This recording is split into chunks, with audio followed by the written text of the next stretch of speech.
You're listening to Females in Fantasy, a podcast elevating the voices of women authors of science fiction and fantasy who write about kick-ass heroines.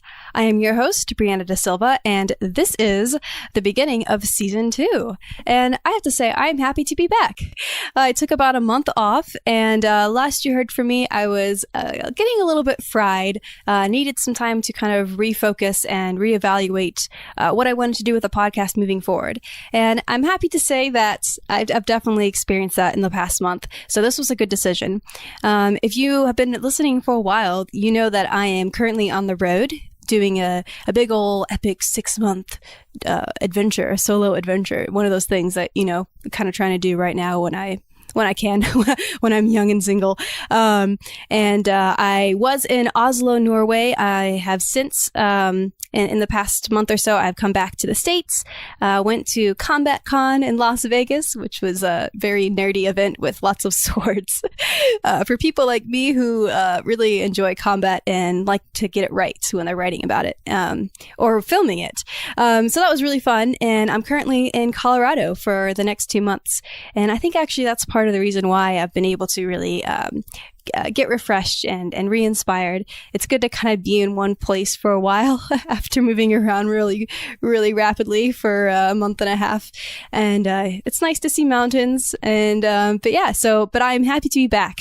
And for those of you that filled out the listener survey at the end of the last season, I want to say thank you for doing that. The responses you gave me are actually very helpful. And one of the guests that one of you has requested is going to be on the show this season. So I'm not going to say who because I like to be mysterious. And it's also someone that I'm really excited about that I had wanted to be on the podcast. And I was actually even surprised I heard back. So it's someone I'm really excited to have on. But honestly, the whole lineup for this season, I don't have the entire season lined up, but those that I do have lined up, I'm really happy about. So got a good feeling about the season. Well, I've rambled enough. Let's kick this season off with our very first interview. Today, we'll be hearing from Ada Hoffmann about the topic of autistic characters. So without further ado, here's my conversation with Ada. Welcome, Ada, to Females in Fantasy. How are you doing today? Hi, I'm doing well today. Thank you. How are you? I'm good.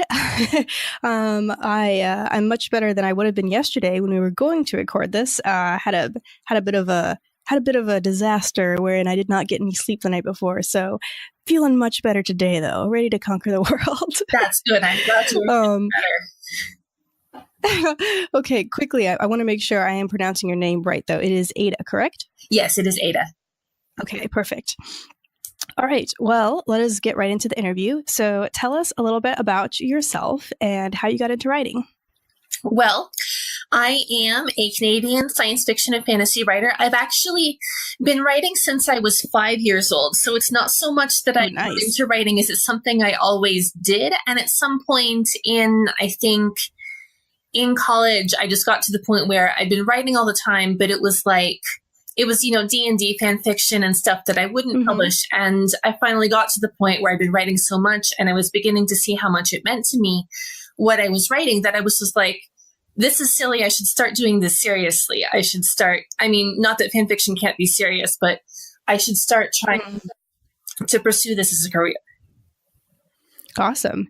You know, you are not the first person I think that has been on the podcast that started off doing fan fiction. So that's pretty cool. It seems like it's a really common intro into the world of professional writing. Although also fan fiction can be professional writing. There's a whole conversation about that I had on episode 0, as I call it, because it's only available for patrons. But yes, you could make argument that some of our most classic works of literature are technically fan fiction.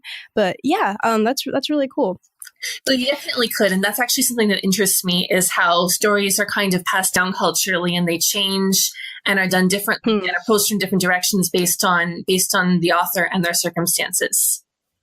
Yeah, that is really interesting. Are there any books in particular that come to mind about that topic that are kind of an example of that? Or it's okay if not. I don't know, I'm asking you on the spot, but actually I just turned my bookshelf as you asked this question, and I see right there the book The Starlit Wood New Fairy Tales, edited by Dominic Perry.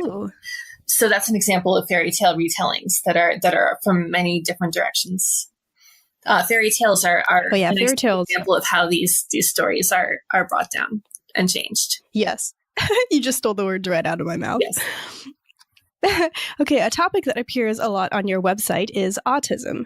Before we get into this topic, though, I know there's a little bit of disagreement with, like, in the autism community over whether or not to say, like, a person with autism or an autistic person. Do you have a preference between the two? Like, do you have a take on that? Well, I prefer to be called an autistic person, but I also, this is something that is a little bit complicated because there are different preferences between different autistic people. And it depends what you come out of and kind of what you've gotten used to. And some people are very, no, you must always say this. And obviously, you always should be using the language for a specific person that person prefers. But I wish that activism overall was focused less on you must use exactly these words and more about how we treat people. I can agree with you on that, actually.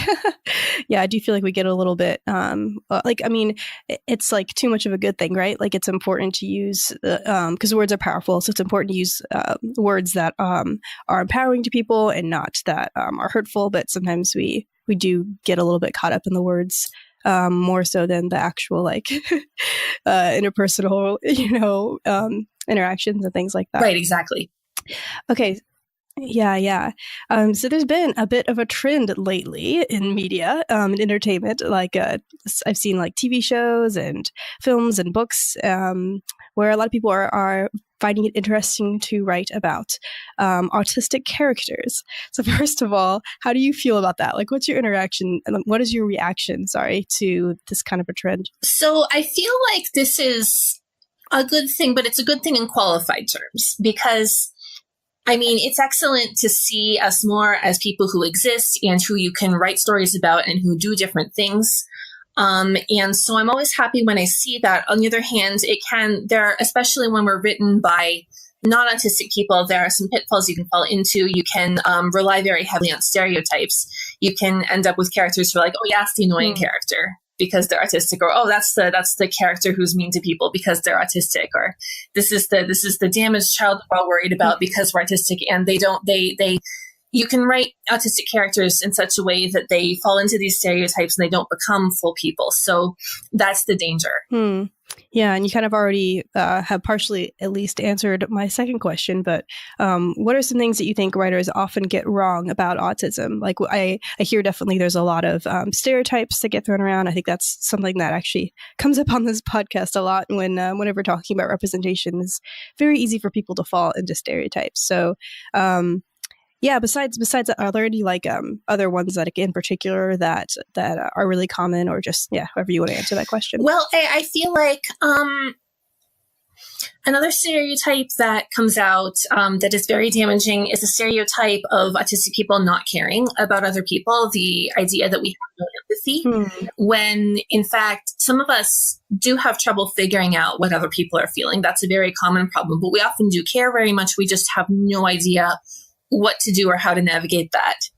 And there are even autistic people who have a huge amount of empathy and can tell what other people are feeling, but are overwhelmed by it and don't know what to do about it. And that's one reason why they retreat from social situations. And so, but overall, I think the things that bother me most in autism representation when they get things wrong, it's less about getting the facts wrong and it's more about what narratives they uphold. There are narratives such as the cure narrative, in which it's all, oh, let's make these people stop existing, or let's wring our hands about whether these people should exist. Or else there's the narrative of the caregiver who's very exasperated and stressed and unhappy and who has a terrible life because they're taking care of an autistic person. And that's a terrible one. Stories like this can get almost all of the facts, such as diagnostic criteria. They can be very accurate with those and still be telling a very damaging story that doesn't really treat the autistic people as full humans. Yeah. And I'm going to actually jump ahead a little bit to a question I was going to ask later because I feel like this is relevant.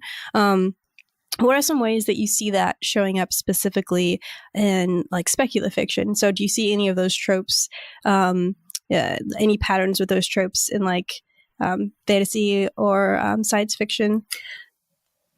Or do you think it's kind of universal there? I feel like what I see is like is fairly universal. Science fiction brings in some new ways you can tell the stories. Like, for example, I mentioned pure narratives, and obviously when you have science fiction or fantasy, you can be like, oh, there's magic or technology that is possibly a cure, and you can tell the story that way, but it's still at its heart is the same story. Yeah. Could you tell us a little bit more about, because I think one of those points that you're making, maybe we could like explore a little bit more, because there's this often, and I think this comes with like a lot of different types of disabilities and things like that, where people are the kind of patronizing, like, oh, I want to help by like making you better, and that's not always like. Can you just go into a little bit more about like why telling a story about trying to quote unquote make someone better isn't always necessarily coming across the way people like think it is? Like how is that a way of like erasing people rather than this is an issue that is very different for different people and for different kinds of disability, because some disabilities people do want to cure, or they want treatment in a certain way. And the problem with autism specifically is that in real life, there are a huge number of people who are trying to maybe not cure completely, but to treat autism in ways that basically amount to training the autistic person to act as though they're non-autistic. And they're not fixing the underlying things that cause the autistic person distress. They're not teaching them how to manage sensory overload. They're not teaching them how to navigate social situations in a way that's healthy for them. They're teaching them to conform and to not look autistic. And then they're like, oh, you're cured because you don't look autistic. And this is something that can be very damaging for autistic people when you're looking for ways to healthily navigate the world despite being different neurologically. You're looking maybe for that from therapy, but instead you get all this conformity training that actually hurts rather than helps, because it takes, even when you can successfully do this conformity, it takes so much energy to do that it drains energy from the other parts of your life that would actually help you function. And so, sorry, I've got the topic is cures. But so when people are like, oh, this is so great, I'd like to cure you. I'd like to cure you by making you neurotypical.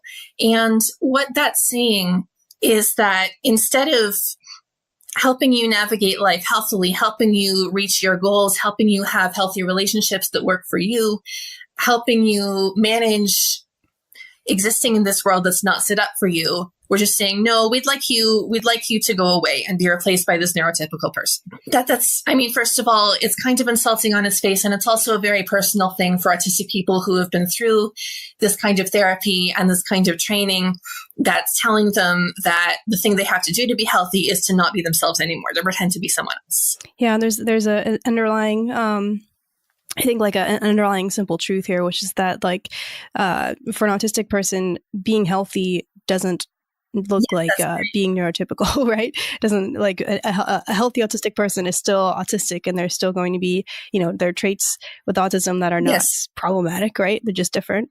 And so I think that's probably where the problem comes with this specifically. Okay. All right. I have a question from one of my patrons. And this starts off a little bit heavy, but Jason asks, there is still incredible stigma about autism, to the point where the criminally misguided anti-vaxxer movement basically boils down to, I'd rather my child risk measles and polio than autism. And he asks, so what are steps that writers can take to tear down this prejudice? So I think that, again, this comes down to narratives and to showing autistic people as full people. Because the place where this anti-vaxxer movement is coming from is this place where people are afraid, and they're like, it's so terrible to be autistic. They're like, autism, there are parents who are like, they think autism killed their normal child and brought in this scary autistic monster in its place. And that's why they're so afraid to have an autistic child or to take any treatment that they erroneously think might lead to autism. And we can combat that by telling stories in which autistic people are not this scary monster that came in and replaced your child, where they're people and where they have interest and opinions and they want things and they do things and they're interacting with the world in a way that makes sense to them. And they have all the personhood and all the options available to them that a regular protagonist would have. And that doesn't mean only telling happy stories, although happy stories are excellent and I would like to see more happy stories. You can acknowledge that there are problems in these characters' lives, but autism, the fact that they're autistic is not the problem. The problem can be how people treat them. It can be something completely unrelated to their autism. But the key, I think, to fighting this is to showing autistic people and making them full people and well-rounded characters who do things. Very well said. I love that. What is your approach to writing about neurodivergence and disability, or you can just say autism specifically, from the perspective of speculative fiction? Well, I find this a hard question to answer because I don't have a single approach. I think if I wrote every story in the same way, it would get boring. But I try different things, and I try to be aware of the narratives I'm upholding. And I found that if I try to write a story about autism, if I'm like, I want to make this political point with my story, and I try to build a story around that, it often doesn't work because I'm focusing so hard on the message of the story that the characters don't flesh themselves out and the story it gets kind of one-dimensional. But if I write about what I want to write about, and then I say, how could I fit autistic people into this? Then I get something much more organic, and I find that messages and narratives that I want to be there still end up there if I think about it, because they just emerge from what's happening and from what I already know about autism in the world. That sounds like a much more just like organic creative process in general, which is always the way to go. And I think there can be pressure. Especially if you are outspoken politically about your identity online, there can be pressure to make all your stories be about that. And a lot of my stories don't have autistic people in them because I'm like, well, I just wanted to write about squid that day. I think marginalized authors always bring something to the table, even if they're not writing about their marginalization. They're still bringing a unique perspective that comes from their life experience. But I do often write about autistic characters, and I've written several different kinds of story about that. But it depends where I feel that fits into the story at the moment. Yeah, it's really limiting, like you said, to expect people to, it's like, oh, okay, so this is your like identity, or this is something, part of your experience that you talk about a lot. Yeah, okay, everything you write is about that, right? Like right, exactly. That's just not that's a very like anti like creative kind of an expectation. You gotta just write what you're going to write from inspiration, etc. Yes. And that'll, probably come in at times, but we definitely shouldn't put that kind of pressure on people. But speaking of which, so what are some projects that you have been working on lately, or that you've released recently, or just like any sort of things that you've been writing that have been interesting that you'd like to share with us?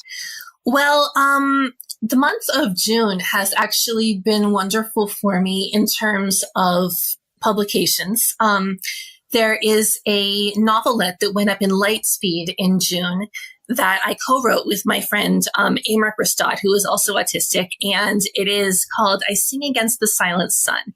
And it is a super shiny, queer, dark space opera in which there are like sun gods who are oppressing the galaxy, and there's the main character is a poet, and Merck actually brought me into the project specifically so I could help with the poetry side of the story, because poetry is actually vital to how the story progresses. And so I'm very excited about that. So that sounds like a lot of fun. And I also have several that came up in June.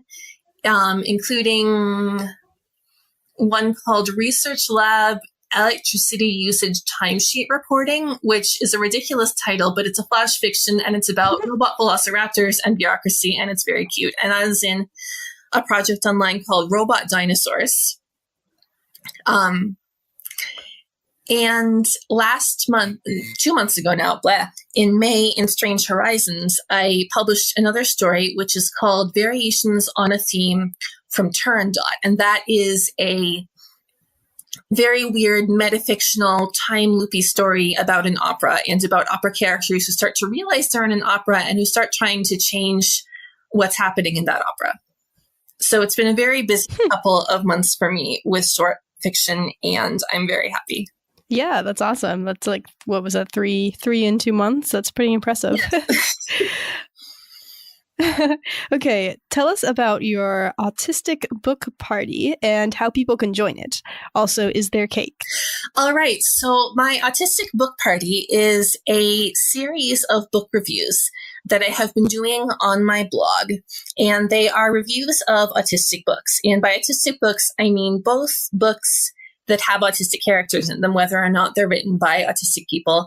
And I mean books that are written by autistic authors, whether or not they have autistic characters in them. So I'm interested in both of those things. I do about one review a month, and they're these very long, in-depth reviews. The reason why it's called Autistic Book Party and the reason why it started is because the first time I wrote a post on my blog about autism that got like signal boosted and noticed by other people, suddenly all these people were coming into my blog and they were saying, oh, that's such an interesting post, you know, about autism and science fiction. What do you think of this book? What do you think of this book? What do you think of The Speed of Dark? You know, what do you think of this and this and this? And a lot of the time I couldn't answer because I hadn't read those books, but I realized people are actually interested in what I have to say about this. And at the time, no one else was really making a space to say these things specifically about autism. So I realized this is a niche that people are interested in, that I could fill, that I'm interested in filling. And meanwhile, there are all these people around who are interested. So it's like a party. Yay. So to join the Autistic Book Party, all you have to do is go to my website, adahoffmann.com, and there'll be a tab that says Autistic Book Party. You can go there and you can read all of the reviews. And if you want to join the party even more than that, if you like the reviews a huge amount, then you can also go to my Patreon. And my Patreon backers actually help me to choose which autistic books I'm going to review next. Oh, fun. Very cool. And I will put a link to both of those things in the show notes if people are like, how do you spell her name? You know, or things like that. So if that's easier for people. A lot of people spell my name wrong and forget that there's two N's at the end. That's super common. Like more often than not, I have to correct publishers. I think that's happened to me like more than once as I've been like getting ready for this interview. Like when I first created the link for Zencastr to record this, I put only one in. I was like, oh dang it, delete. Well, you know, you caught it yourself. That's what a lot of people do. All right. Well, thank you again so much for being on the podcast. How can people keep up with you and your work? Okay, so there are several ways to keep up with me. You can, again, go to my website, adahoffmann.com, and that will have updates whenever I publish things, as well as other updates. You can follow me on Twitter. My Twitter handle is xasymptote, which you can write it on so people know how to spell it. I have a Goodreads author page where you can, my blog is mirrored to Goodreads. And you can also see what I'm reading if you go to Goodreads. My blog on my website is also mirrored to Dreamwidth. So if you are on Dreamwidth, you can friend me there, and that is fine. I have something very new, which I just created, which is a Facebook fan page. So if you're on Facebook and you like following things and being fans of them, you can be a fan of Ada Hoffmann on Facebook, and that will also get you announcements and other posts. And finally, as I mentioned, there is my Patreon. If you really, really, really like what I'm doing, you can go there and you can help me choose my autistic books. You can get disability writing prompts. You can get reprints and special poems that my Patreon backers get first, and you can get other goodies there. Awesome. All right. Well, thank you again, and I hope you have a wonderful day. That was my conversation with Ada Hoffmann. If you like what you hear, please rate and review the podcast on iTunes. If you listen to a lot of podcasts, I'm sure you hear that a lot, but it really does help the podcast to grow and allows for people to find it. And if you would like to help expand what I can do with this podcast, please consider becoming a patron on patreon.com/femalesinfantasy. For $1 or a few dollars a month, you'll have certain perks, such as the ability to submit questions for me to ask my guests, like what happened in this episode, and also things like bonus content. I have extended interviews with every single guest that comes on the show, and occasionally outtakes, including a really ridiculous outtake of the recording I'm making at this very second that I'm going to upload in a minute. So again, that is patreon.com/femalesinfantasy. Next time, in 2 weeks, I am thrilled to have Cameron Hurley on the podcast. She is the author of the epic fantasy series The World Breaker Saga, as well as The Stars Are Legion, and the nonfiction work The Geek Feminist Revolution, which contains the award-winning essay We Have Always Fought. And she and I will be talking about female warriors and her latest release, Apocalypse Nyx. Until then, this has been the Females in Fantasy podcast. I am Brianna Da Silva. Thanks for listening.